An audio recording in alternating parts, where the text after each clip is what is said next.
আসসালামু আলাইকুম বন্ধুরা, আশা করি আপনারা সবাই অনেক অনেক ভালো আছেন। জেসমিন আপুর রান্নাঘরে আবারও স্বাগতম আপনাদের সবাইকে। আমিও ভালো আছি আলহামদুলিল্লাহ। আজকে আবারও একটি ছোট্ট ভিডিও নিয়ে চলে আসি। ভিডিওটি না টেনে সম্পূর্ণ দেখবেন আপনারা।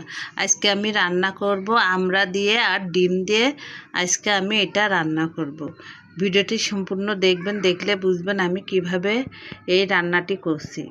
আর আপনাদের কাছে ভালো লাগলে অবশ্যই আমার চ্যানেলটি সাবস্ক্রাইব করবেন আর লাইক, কমেন্ট ও শেয়ার করবেন। এবার দেখুন, আমি এই আমড়াটি প্রথমে ভালোভাবে ছুলে পরিষ্কার করে নিয়েছি। তারপরে আমি এখানে একে একে সব মশলার উপকরণগুলো দিয়ে দেবো। এখানে আমি রসুন বাটা, পেঁয়াজ বাটা আর 2টা এলাচ ফল আর জিরে বাটা দিয়ে নিয়েছি। নিয়ে এখানে আমি লবণ, হলুদ আর 1 কাপ দুধ পরিমাণ মতো দিয়ে আমি এটা ভালো করে মশলাটা কষিয়ে নেব।